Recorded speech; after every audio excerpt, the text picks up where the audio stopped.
에스더기 1장. 아하수에로 왕 때에 있은 일이다.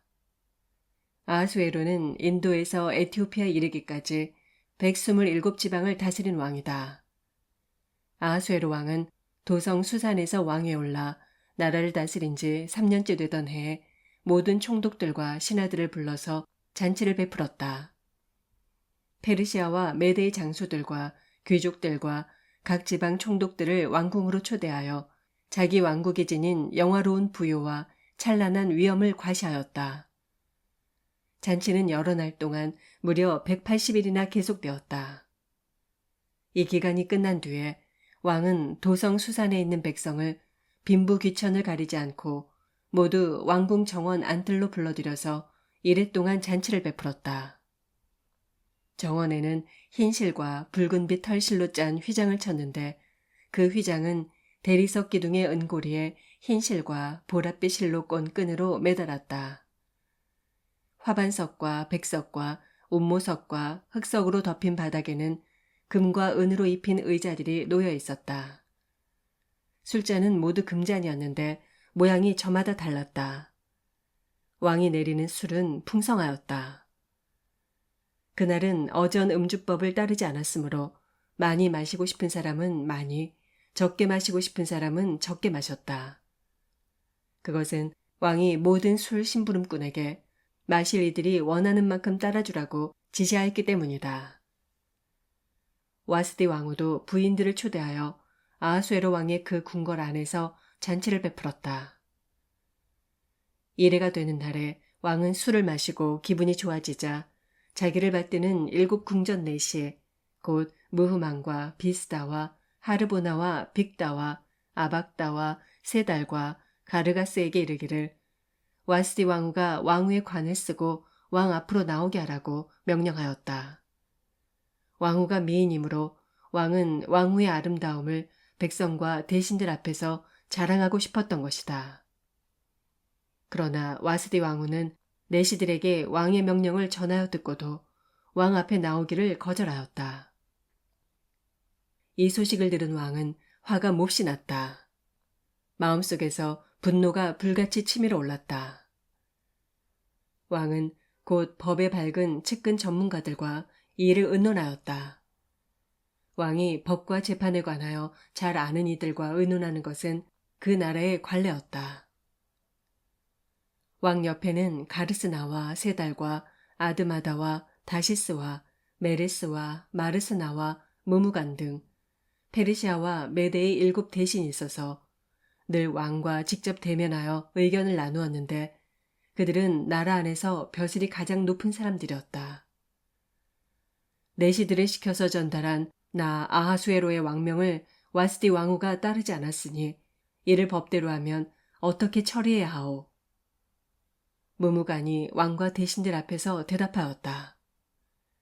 와스디 왕후는 임금님께만 잘못을 저지른 것이 아니라 아하수에로 왕께서 다스리시는 각 지방에 있는 모든 신하와 백성에게도 잘못을 저질렀습니다. 왕후가 한 이 일은 이제 곧 모든 여인에게 알려질 것입니다. 그렇게 되면 여인들은 아하수에로 왕이 와스디 왕후에게 어전에 나오라고 하였는데도 왕후가 나가지 않았다고 하면서 남편들을 업신여기게 될 것입니다. 페르시아와 메대의 귀부인들이 왕후가 한 일을 알게 되면 오늘 당장 임금님의 모든 대신에게도 같은 식으로 대할 것입니다. 그러면 멸시와 분노가 걷잡을 수 없이 되풀이될 것입니다. 그러니 임금님만 좋으시다면 와스디 왕후가 다시는 아하수에로 임금님의 어전에 나오지 못하도록 어명을 내리시고 그것을 페르시아와 메대의 법으로 정하여 고치지 못하도록 하셔야 할 줄 압니다. 그리고 왕후의 자리는 그 여인보다 더 훌륭한 다른 사람에게 주시는 것이 마땅하다고 생각합니다. 왕의 칙령이 이 큰 나라 방방곡곡에 선포되면 낮은 사람이고 높은 사람이고 할 것 없이 모든 여인이 저마다 자기 남편에게 정중하게 대할 것입니다. 왕과 대신들은 그의 말이 옳다고 여기고 왕은 즉시 무무간이 말한 대로 시행하였다. 왕은 그가 다스리는 모든 지방에 조서를 내렸다. 지방마다 그 지방에서 쓰는 글로 백성마다 그 백성이 쓰는 말로 조서를 내려서 남편이 자기 집을 주관하여 하며 남편이 쓰는 말이 그 가정에서 쓰는 일상 언어가 되어야 한다고 선포하였다. 2장. 이러한 일이 있은 지 얼마 뒤에 아하수에로 왕은 분노가 가라앉아 와스디 왕후가 생각나고 왕후가 저지른 일과 그리고 그것 때문에 자기가 조서까지 내린 일이 마음에 걸렸다. 왕을 받드는 젊은이들이 이것을 알고 왕에게 말하였다. 임금님을 모실 아리답고 젊은 처녀들을 찾아보게 하시는 것이 좋겠습니다. 임금님께서 다스리시는 각 지방에 관리를 임명하시고 아리답고 젊은 처녀들을 뽑아서 도성 수산으로 데려오게 하시고 후궁에 불러다가 궁녀를 돌보는 내시 해계에게 맡기시고 그들이 몸을 가꿀 화장품을 내리십시오. 그리하신 뒤에 임금님 마음에 드는 처녀를 와스디 대신에 왕으로 삼으심이 좋을 듯합니다. 왕은 그 제안이 마음에 들어서 그대로 하였다. 그때 도성 수산에는 모르드게라고 하는 유다 남자가 있었다. 그는 베냐민 지파 사람으로서 아버지는 야일이고 할아버지는 시므이고 증조부는 기스이다. 그는 바빌론 왕 느부갓네살이 예루살렘에서 유다 왕 여고냐와 그의 백성을 포로로 끌고 왔을 때 함께 잡혀온 사람이다. 모르드게에게는 하닷사라고 하는 사촌 누이 동생이 있었다. 이름을 에스더라고도 하는데 일찍 부모를 여의었으므로 모르드게가 데려다가 길렀다. 에스더는 몸매도 아름답고 얼굴도 예뻤다.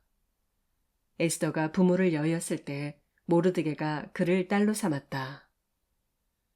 왕이 내린 명령과 조서가 공포되니 관리들은 처녀를 많이 뽑아서 도성 수산으로 보내고 해계가 그들을 맡아 돌보았다. 에스더도 뽑혀서 왕궁으로 들어가 궁녀를 맡아보는 해계에게로 갔다. 해계는 에스더를 좋게 보고 남다른 대우를 하며 곧바로 에스더에게 화장품과 특별한 음식을 주었다. 또 궁궐에서 시녀 7명을 골라 에스더의 시중을 들게 하고 에스더를 시녀들과 함께 후궁에서 가장 좋은 자리로 옮겨서 그곳에서 지내게 하였다. 에스더는 자기의 민족과 혈통을 밝히지 않았다. 모르드게가 에스더에게 그런 것은 밝히지 말라고 단단히 일러두었기 때문이다. 모르드게는 에스더가 잘 지내는지 또 에스더가 어떻게 될지를 알려고 날마다 후궁 근처를 왔다 갔다 하였다. 처녀들은 아하수에로 왕 앞에 차례대로 나아갈 때까지 정해진 미용법에 따라서 12달 동안 몸을 가꾸었다. 처음 6달 동안은 몰약기름으로, 다음 6달 동안은 향유와 여러 가지 여성용 화장품으로 몸을 가꾸었다. 처녀가 왕 앞에 나아갈 때에는 원하는 것은 무엇이든지 다 주어서 후궁에서 대궐로 가지고 가게 하였다. 저녁에 대궐로 들어간 처녀가 이튿날 아침에 나오면 후궁들을 맡아보는 왕의 내시 사하스가스가 별궁으로 데리고 갔다. 왕이 그를 좋아하여 특별히 지명하여 부르지 않으면 다시는 왕 앞에 나아갈 수 없었다. 드디어 모르드게의 삼촌 아비하일의 딸, 곧 모르드게가 자기의 딸로 삼은 에스더가 왕에게 나아갈 차례가 되었다. 에스더는 궁녀를 돌보는 왕의 내시 해계가 하라는 대로만 단장을 하였을 뿐이고 다른 꾸미개는 요구하지 않았다. 그런데도 에스더는 누가 보아도 아리따웠다. 그가 아하수에로 왕의 침전으로 불려 들어간 것은 아하수에로가 다스린 지 7년째 되는 해 10째 달 곧 데베르월이었다. 왕은 에스더를 다른 궁녀들보다도 더 사랑하였다. 에스더는 모든 처녀들을 제치고 왕의 귀여움과 사랑을 독차지하였다. 드디어 왕은 에스더의 머리에 관을 씌우고 와스디를 대신하여 왕으로 삼았다.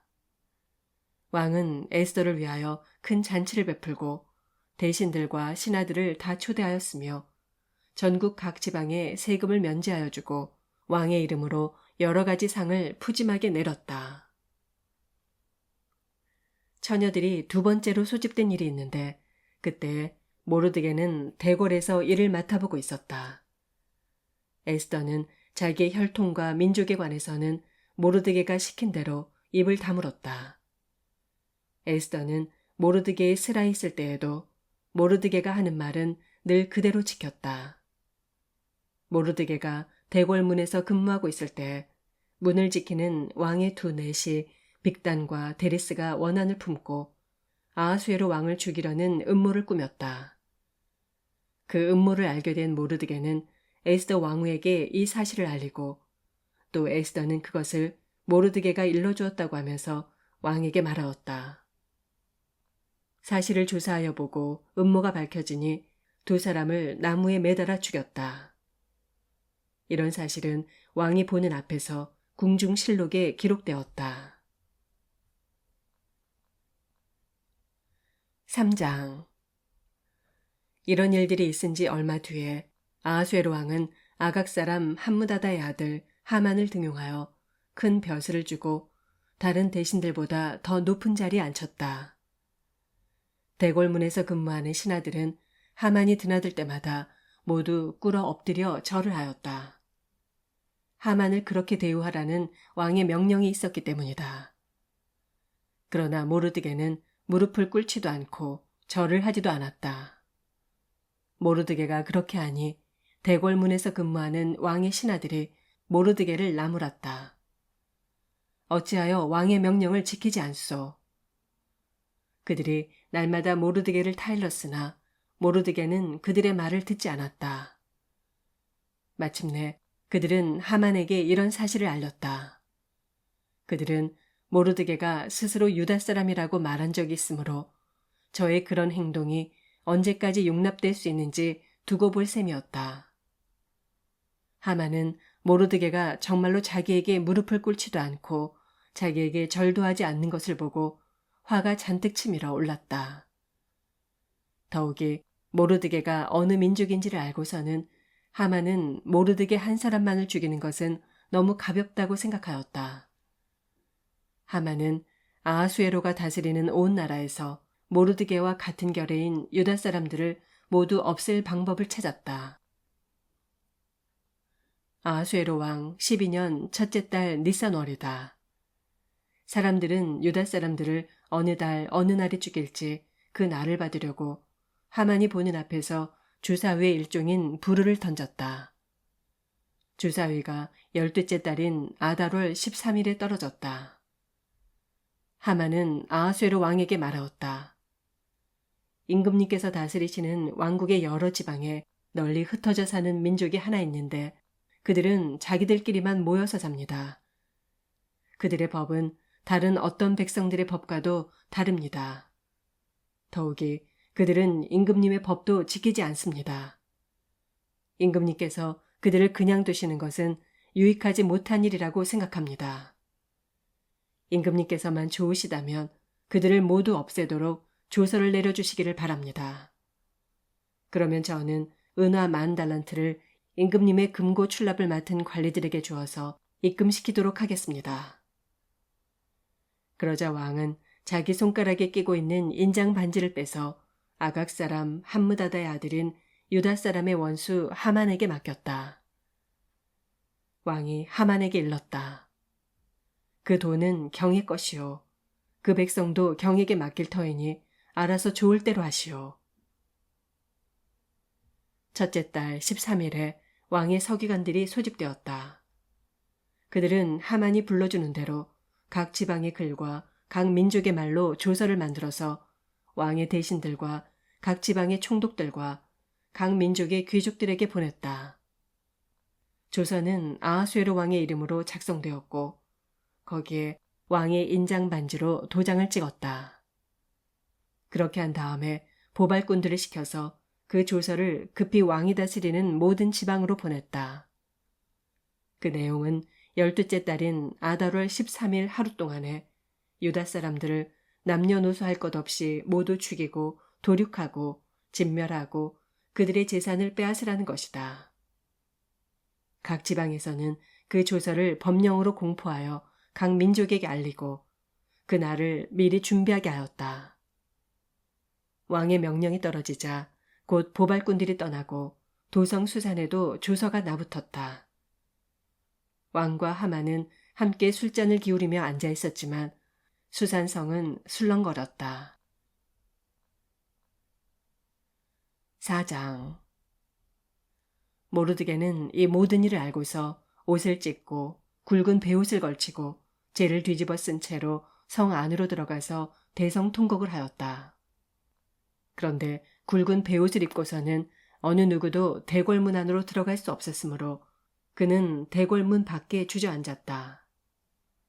왕이 내린 명령과 조서가 전달된 지방마다 유다 사람들은 온통 탄식하고 금식하며 슬프게 울부짖었다. 모두들 굵은 베옷을 걸치고서 제 위에 누웠다. 에스더의 시녀들과 내시들이 에스더에게 가서 모르드게가 당한 일을 말하니 왕후는 크게 충격을 받았다. 에스더가 모르드게에게 옷을 보내며 굵은 베옷을 벗고 평상복으로 갈아입기를 권하였지만 모르드게는 듣지 않았다. 에스더는 왕이 자기를 보살피라고 보내준 궁전 내시 가운데서 하닥을 불러서 무엇 때문에 모르드게가 괴로워하는지 왜 그러는지 알아보라고 하였다. 하닥은 대궐 문 앞 도성 광장에 있는 모르드게에게로 갔다. 모르드게는 자기에게 일어난 일을 처음부터 끝까지 하닥에게 모두 이야기하였다. 하만이 유다 사람을 모조리 없애려고 왕이 금고 출납을 맡은 관리들에게 주어 입금하겠다고 약속한 돈의 정확한 액수까지 밝혔다. 모르드게는 수산성에 선포된 유다 사람을 전멸시키라는 칙령의 사본을 하닥에게 건네주면서 에스더에게 그것을 보이고 설명하여 드리라고 하였다. 또한 모르드게는 에스더가 직접 어전에 나아가서 왕에게 자비를 구하고 최선을 다하여 자기 결의를 살려달라고 탄원하도록 하닥을 시켜서 부탁하였다. 하닥은 돌아가서 모르드게에게 들은 이야기를 에스더에게 전하였다. 에스더는 다시 하닥을 보내서 모르드게에게 이렇게 전하라고 하였다. 임금님이 부르시지 않는데 안뜰로 들어가서 왕에게 다가가는 자는 남자든지 여자든지 모두 사형으로 다스리도록 되어 있습니다. 이러한 법은 모든 신하들과 왕이 다스리는 모든 지방 백성들이 다 알고 있습니다. 다만 임금님이 금으로 만든 호를 내밀어서 목숨을 살려주실 수는 있습니다. 그런데 임금님이 나를 부르지 않으신 지가 벌써 30일이나 되었습니다. 하닥 일행이 에스더의 말을 그대로 모르드게에게 전하니 모르드게는 그들을 시켜서 에스더에게 다음과 같이 전하라고 하였다. 왕후께서는 궁궐에 계시다고 하여 모든 유다 사람이 겪는 재난을 피할 수 있다고 생각하십니까? 이런 때 왕후께서 입을 다물고 계시면 유다 사람들은 다른 곳에서라도 도움을 얻어서 마침내는 구원을 받고 살아날 것이지만 왕후와 왕후의 집안은 멸망할 것입니다. 왕후께서 이처럼 왕후의 자리에 오르신 것이 바로 이런 일 때문인지를 누가 압니까? 에스더는 다시 그들을 시켜서 모르드게에게 이렇게 전하라고 하였다. 어서 수산에 있는 유다 사람들을 한 곳에 모으시고 나를 위하여 금식하게 하십시오. 사흘 동안은 밤낮 먹지도 마시지도 말게 하십시오. 나와 내 시녀들도 그렇게 금식하겠습니다. 그렇게 하고 난 다음에는 법을 어기고서라도 내가 임금님께 나아가겠습니다. 그러다가 죽으면 죽으렵니다. 모르드게는 나가서 에스더가 일러준 대로 하였다. 5장. 금식한 지 사흘째 되는 날에 에스더는 왕후의 예복을 입고 대궐 안뜰로 들어가서 대궐을 마주보고 섰다. 그때 왕은 어전 안의 왕좌에서 문 쪽을 바라보고 앉아 있었다. 왕이 에스더 왕후가 뜰에 서 있는 것을 사랑스러운 마음으로 바라보고 쥐고 있던 금홀을 에스더에게 내밀자 에스더가 가까이 다가가서 그 홀의 끝에 손을 대었다. 왕이 그에게 말을 건네었다. 웬일이요, 에스더 왕후. 무슨 소청이라도 있소. 당신에게라면 나라의 절반이라도 떼어주겠소. 에스더가 말하였다. 임금님께서 허락하시면 내가 오늘 잔치를 차리고 임금님을 모시고 싶습니다. 하만과 함께 오시면 좋겠습니다. 왕은 곧 명령을 내렸다. 에스더의 말대로 하겠다. 곧 하만을 들라 하여라. 왕과 하만은 에스더가 베푼 잔치에 갔다. 함께 술을 마시다가 왕은 또다시 에스더에게 물었다. 당신의 간청이 무엇이오? 내가 들어주겠소. 당신의 소청이면 나라의 절반이라도 떼어주겠소. 에스더가 대답하였다. 내가 드릴 간구와 소청은 별것이 아닙니다. 내가 임금님께 은혜를 입게 되어 임금님께서 기꺼이 나의 간청을 들어주시고 나의 소청을 받아주시겠다면 나는 내일도 잔치를 차리고 두 분을 모시고 싶습니다. 임금님께서는 하만과 함께 오시기 바랍니다. 그때 임금님의 분부대로 나의 소원을 임금님께 아뢰겠습니다. 그날 하만은 마음이 흐뭇하여 아주 즐거운 기분으로 대궐을 나섰다. 대궐문을 지나는데 거기에서 문을 지키고 있는 모르드게는 일어나지도 않고 인사도 하지 않았다. 그것을 보고서 하만은 화가 잔뜩 치밀어 올랐지만 꾹 참고 집으로 돌아갔다. 하만은 친구들과 자기 아내 세레스를 불러놓고 자기는 재산도 많고 아들도 많으며 왕이 여러모로 자기를 영화롭게 해주고 자기를 다른 대신들이나 신하들보다 더 높은 벼슬자리에 앉혔다면서 그들 앞에서 자랑하였다. 하만은 덧붙여서 말하였다. 그것뿐인 줄 아는가? 에스더 왕후께서 차린 잔치에 임금님과 함께 초대받은 사람은 나 하나밖에 없다네. 왕후께서는 내일도 임금님과 함께 오라고 나를 초대하셨다네. 그러나 대궐문에서 근무하는 모르드게라는 유다 여성만 보면 이런 모든 것이 나에게 하나도 만족스럽지 않네. 그의 아내 세레스와 친구들이 하나같이 하만에게 말하였다. 높이 50자짜리 장대를 세우고 내일 아침에 그 자를 거기에 달도록 임금님께 말씀을 드리십시오. 그런 다음에 임금님을 모시고 잔치에 가서 즐기십시오. 하만은 그것이 참 좋은 생각이라고 여기고 곧 장대를 세우도록 하였다. 아멘.